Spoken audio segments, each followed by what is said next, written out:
स्वागत है आपका इंडिया न्यूज में। नमस्कार, आपके साथ हूं मैं राजीव शर्मा और बुलेटिन की शुरुआत आज की सबसे बड़ी खबर से कर लेते हैं। पश्चिम बंगाल की मुख्यमंत्री ममता बनर्जी अभी भी धरने पर बैठी हैं। शारदा चिटफंड घोटाले के सिलसिले में कोलकाता के पुलिस कमिश्नर राजीव कुमार से पूछताछ की सीबीआई की कोशिश के खिलाफ ममता बनर्जी धरने पर बैठ गईं। विपक्ष के बड़े नेताओं ने ममता बनर्जी का समर्थन किया है। वहीं आज सीबीआई कोलकाता पुलिस के खिलाफ सुप्रीम कोर्ट जाने की तैयारी में है। इस बीच पश्चिम बंगाल में टीएमसी ने बंद को बुलाया है। वहीं सीबीआई मुख्यालय के बाहर सीआरपीएफ को तैनात किया गया है। टीएमसी ने आज बंगाल बंद का ऐलान किया है और इसके चलते पूरे पश्चिम बंगाल में जगह जगह चक्का जाम और प्रदर्शन है। विपक्षी दलों ने हालांकि ममता बनर्जी का समर्थन किया है। उधर सीबीआई कोलकाता पुलिस के खिलाफ आज सुप्रीम कोर्ट जाने की तैयारी में है।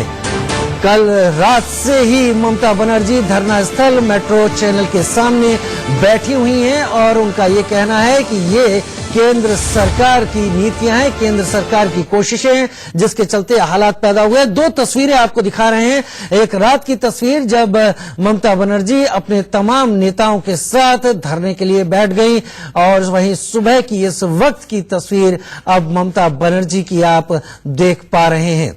सीधा सीधा मुकाबला, सीधी सीधी टक्कर केंद्र सरकार से। सीबीआई की कोशिश को ममता बनर्जी का कहना है कि केंद्र सरकार के इशारे पर अंजाम दिया गया। हालांकि सीबीआई का कहना है कि पहले भी राजीव कुमार से पूछताछ के लिए उन्हें कहा गया था, लेकिन वो पूछताछ में शामिल नहीं हुए। लिहाजा सीबीआई उनके घर आवास पर पहुंची थी, जहां वो नहीं मिले। हालांकि पुलिस कमिश्नर, एक सर्विंग आईपीएस पुलिस कमिश्नर, पूछताछ के लिए उपलब्ध नहीं हुआ, लेकिन धरने के दौरान जरूर कोलकाता पुलिस कमिश्नर राजीव कुमार ममता बनर्जी के साथ रहे।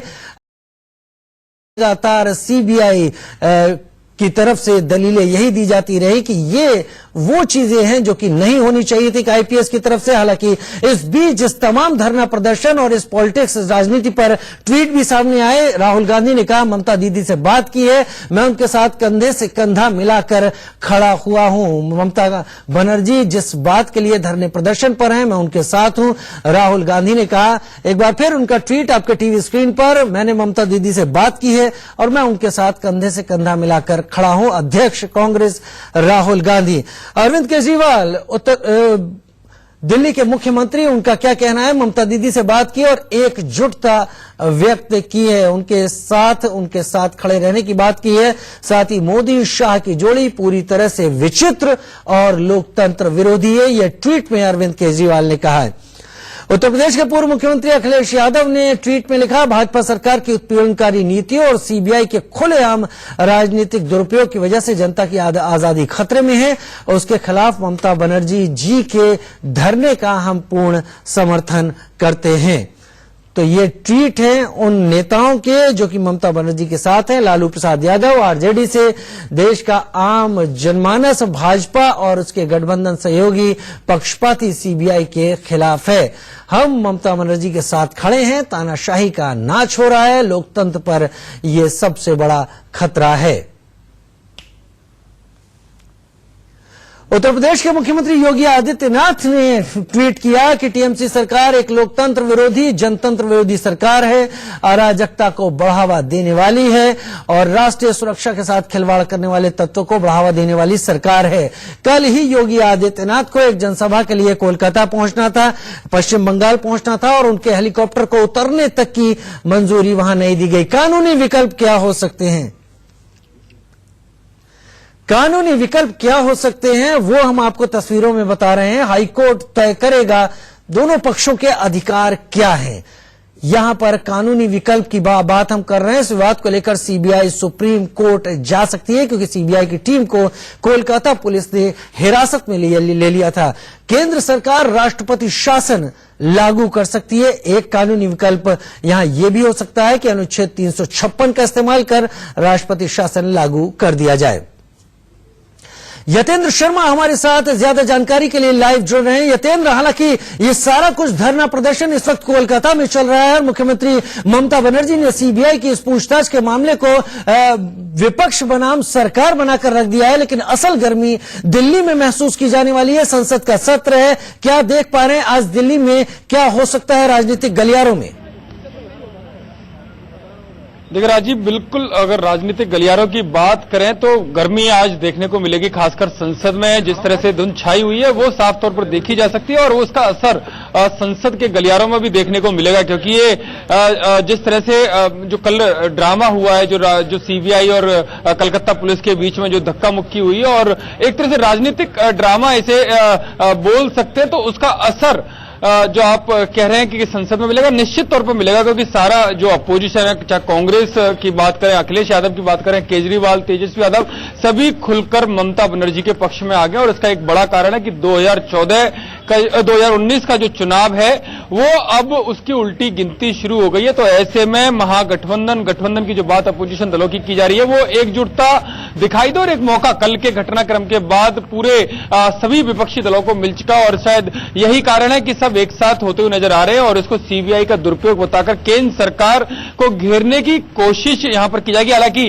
केंद्र की तरफ से भी इसका जवाबी पलटवार देने की तैयारी कर ली गई है। प्रकाश जावड़ेकर जो केंद्रीय मंत्री हैं उनको कलकत्ता भेज दिया गया है। 7:45 बजे की फ्लाइट से वो निकल चुके हैं। सुबह 9:30 पौने 10 बजे के आसपास वहां पर रहेंगे और 12 बजे माना जा रहा है कि वो वहां पर प्रेस कॉन्फ्रेंस करके ममता बनर्जी के खिलाफ हल्ला बोलेंगे, क्योंकि सीबीआई सूत्रों की माने तो सीबीआई सूत्रों का यही कहना है कि जो पुलिस कमिश्नर है राजीव कुमार, उनको पहले भी कई बार पेश करने के लिए बोला गया था, लेकिन वो पेश नहीं हुए। इसके बाद सीबीआई के अधिकारी उनके घर पर पूछताछ करने के लिए गए, लेकिन उनको अवैध तरीके से हिरासत में रखा, उनको गिरफ्तार किया गया। तो इसको लेकर भी सुप्रीम कोर्ट जा सकती है सीबीआई, यानी कि संसद से लेकर सुप्रीम कोर्ट तक ये घमासान देखने को मिलेगा और सुप्रीम कोर्ट का क्या डिसीजन रहता है इस पर सभी की निगाहें लगी हुई हैं। जी, अब बने रहे हमारे साथ यतेंद्र शर्मा, सुब्रमण्यम स्वामी और तमाम दूसरे नेताओं का इस बीच में क्या कहना है, पहले वो सुन लेते हैं।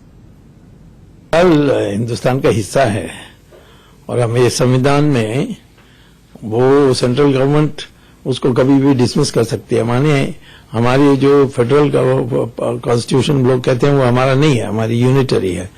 प्रांतों को अपने देश के कानून को मानना चाहिए और लोकतंत्र में और वो भी चुनाव के मैदान में लोगों को जितना सुविधा दे सकते हैं आने जाने के लिए वो दायित्व है स्टेट गवर्नमेंट्स के।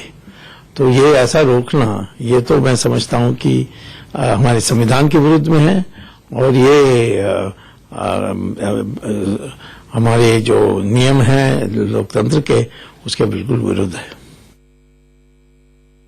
हमारे साथ कांग्रेस के वरिष्ठ नेता अधीर रंजन चौधरी साहब हैं, इनसे बात करेंगे। वेस्ट बंगाल में जिस तरह का घटनाक्रम अभी सामने आया है, कैसे आप इस घटनाक्रम को देखते हैं? क्योंकि चीफ मिनिस्टर जो है राज्य की, वो कह रही है कि वेंडेटा पॉलिटिक्स है और एनएसए अजीत डोभाल के कहने पर जो सीबीआई के जो तमाम आला अफसर हैं वो सीपी के यहाँ पहुंचे हैं। देखिए, बंगाल में जो चीट फंड घोटाला है ये आज की तारीख के नहीं हुआ, कई साल पुराने घोटाला है और ये घोटाले के खिलाफ हम लोग सुप्रीम कोर्ट की दरवाजा खटखटाई थी और हमारी ये मांग थे कि बंगाल में चीट फंड की घोटाला को उजागर करने के लिए एक सीबीआई जांच होना चाहिए और सुप्रीम कोर्ट के निर्देश पे ही ये सीबीआई जांच हो रहे हैं।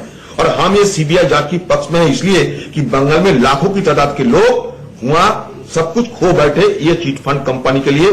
जो चिट फंड कंपनियों बंगाल की जो सत्तारूढ़ पार्टी है उसके मिलावट उसके अनहोली नेक्सस की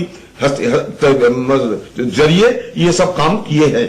तो आज जब सीबीआई वहां जांच करने के लिए गए हैं तो सीपी का कमिश्नर ऑफ पुलिस का घर कोई बातचीत करने के लिए या कोई सवाल पूछने के लिए उनको जाने का अधिकार है या नहीं वो अलग बात है, लेकिन इसके साथ साथ सीबीआई को सारे ऑफिशियल्स को धक्के मारकर ये हिरासत में ले लेना ये कौन सा तरीका है जहां सुप्रीम कोर्ट के निर्देश पे ये हो रहे हैं।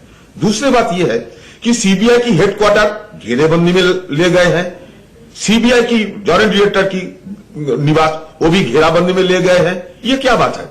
और तो आप कह रहे हैं कि अड़ंगा डाल रही है मुख्यमंत्री पूरी प्रोब में? सिर्फ अड़ंगा नहीं, बंगाल के मुख्यमंत्री के साथ ये जो घोटाला है ये घोटाला की ताल्लुकात है। तो अब क्या होना चाहिए सर? अब अभी इसी वक्त बंगाल में 356 लागू करना चाहिए क्योंकि ये कॉन्स्टिट्यूशनल क्राइसिस है। आपकी पार्टी इसके हक में है या आपका निजी राय है? मेरा पार्टी का बात मैं नहीं कह सकता, मैं बंगाल से आ रहे हैं, बंगाल की मैं हालत जानता हूं, बंगाल की आम लोगों की मैं दिल की बात जानता हूं, इसीलिए मैं कह रहा हूं कि वहां की लाखों के लोग लुटा गए हैं और उसके खिलाफ कार्रवाई होना चाहिए और ये कार्रवाई की चलते किसी को अड़ंगा डालना नहीं होना चाहिए।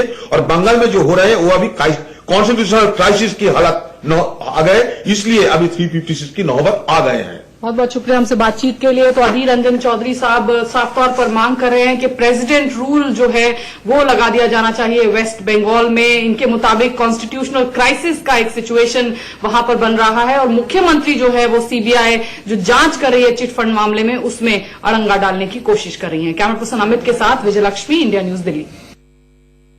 ये स्थिति कहां तक पहुंच गया है, या कोई घटना का अनुसंधान इंक्वायरी भी नहीं कर सकता है सीबीआई। इसलिए पहले से सीबीआई का खिलाफ एक वातावरण बनाने का प्रयास हमारे मुख्यमंत्री कर रही थी। उनको डर था कि उनके ऑफिसर, उनके पार्टी के लोग इस घोटाले में लिप्त हैं, कभी ना कभी एक इंक्वायरी होगी और सच्चाई सामने आएगी। आज बंगाल के लोग जो चाह रहे थे कि चिटफंड का घोटाला जो हुआ है उसमें न्याय हो और लोगों जो दोषी उनको सजा मिले, इसमें जो लोग व्यवधान डाल रहे थे, इस प्रक्रिया को जिन्होंने सबसे ज्यादा कॉम्प्लिकेटेड बनाया उसमें से एक है राजीव कुमार जी। पश्चिम बंगाल में जो भी घटना है वो बहुत दुर्भाग्यपूर्ण है। मैं एक बात बहुत स्पष्ट करना चाहता हूं कि सीबीआई की जांच सुप्रीम कोर्ट के निर्देश पर हो रही है। सीबीआई की जांच 2014 के पहले से हो रही है। ममता जी जिस प्रकार मोदी जी को बदनाम करने की कोशिश कर रही है, हम उसकी निंदा करते हैं और बहुत साफ कहना चाहते हैं कि यह दुनिया देख रही, हम पहले से कहते आ रहे हैं कि पश्चिम बंगाल में प्रजातंत्र खत्म हो गया। आज इसका जीता जागता उदाहरण है कि सुप्रीम कोर्ट के निर्देश के बाद सीबीआई जांच कर रही है। उसको जांच करने नहीं दिया गया, बल्कि सीबीआई के अधिकारियों के साथ दुर्व्यवहार किया गया, उनको अधिकारियों को डिटेन किया गया और यहां तक कि जीडी के ऑफिस को भी घेर लिया है। उनके परिवार की जान का भी खतरा है। निश्चित रूप से ये सारा देश देख रहा है कि यहाँ पर प्रजातंत्र बिल्कुल भी नहीं है। हम ममता जी के नेतृत्व में जिस प्रकार की अराजकता चल रही है, हम उसकी निंदा करते हैं और हम सिर्फ प्रजातंत्र की रक्षा करना चाहते हैं, बंगाल को बचाना चाहते हैं। ये हमारा संकल्प है। यतेंद्र शर्मा हमारे साथ लाइव लगातार जुड़े हुए हैं। यतेंद्र, सुप्रीम कोर्ट के दिशा निर्देश में सीबीआई की ये जांच चल रही है। पुलिस कमिश्नर कोलकाता राजीव कुमार जो कि पूछताछ के लिए तो उपलब्ध नहीं होते हैं और छुट्टी की बात बताकर या दूर रहते हैं सबसे, लेकिन राजनीतिक धरना जब होता है तो वो राजनीतिक धरने में शामिल हो जाते हैं। ये सारी कवायद जो कुछ भी हो रही है, जिसे केंद्र बनाम सरकार व पश्चिम बंगाल की सरकार या विपक्ष बनाया जा रहा है, इस सब में 2019 की टसल कहीं ज्यादा दिखाई पड़ती है। क्या केंद्र सरकार के पास 356 का विकल्प इस्तेमाल करने का मौका दिख रहा है आपको? देखिए राजीव, इसमें कोई दो राय नहीं है कि ये सारा जो कश्मकश है, जो सारी लड़ाई जो दिखाई दे रही है वो 2019 के चुनाव को लेकर ही है। क्योंकि पिछले कुछ समय से बीजेपी नेता ये भी आरोप लगा रहे हैं कि उनके जो नेता वहां जनसभाएं करने जाते हैं उनको हेलीकॉप्टर करने को उतारने की परमिशन नहीं दी जाती है। कल उत्तर प्रदेश के मुख्यमंत्री योगी आदित्यनाथ की जनसभाओं के साथ भी हुआ, जिसकी वजह से उन्होंने वीडियो कॉन्फ्रेंसिंग और फोन के जरिए जनसभाएं संबोधित की। उससे पहले अमित शाह के साथ ऐसे हुआ, प्रधानमंत्री मोदी की भी जनसभाओं के बारे में इस तरह की बातें आई जो बीजेपी की तरफ से आरोप लगाए जाते रहे।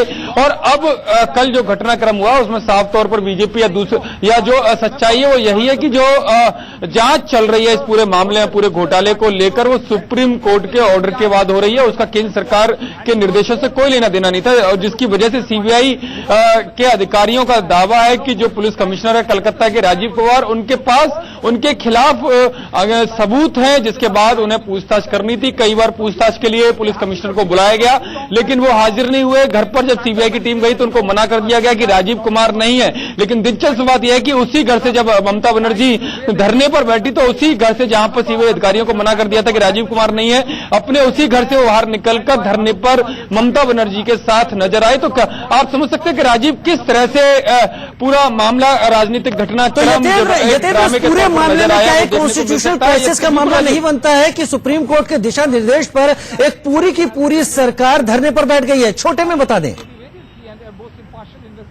देखिए राजीव, बिल्कुल यही बात सामने आ रही है कि संवैधानिक दृष्टि से देखा जाए तो ये बिल्कुल भी उचित नहीं है, क्योंकि सुप्रीम कोर्ट के निर्देश के बाद ही ये पूरी जांच हो रही है। सीबीआई के अधिकारी उन्हीं निर्देशों के बाद और सबूतों के आधार पर पुलिस कमिश्नर से पूछताछ करना चाहते हैं। लेकिन जिस तरह से राजनीतिक ड्रामा किया गया, जो आरोप प्रत्यारोप का दौर शुरू हुआ है, वो साफ तौर पर दिखाता है। और अब सरकार जब धरने पर और ये राजनीतिक ड्रामा अब भी इस वक्त भी लगातार जारी है और इस ड्रामे के बाद कोशिश की जा रही है कि इसे पूरी तरह से केंद्र सरकार बनाम विपक्ष पक्ष बनाया जा सके। आप हमारे साथ बने रहें क्योंकि ममता बनर्जी का धरना प्रदर्शन जारी है। पश्चिम बंगाल में बंद बुलाया गया है, रेल रोको आंदोलन एक तरीके से है, जाम लगा दिया गया। हम लगातार अपडेट देते रहेंगे अपने दर्शकों को। हितेंद्र बने रहिए, जल्द वापस आपके पास लौट कर आते हैं छोटे से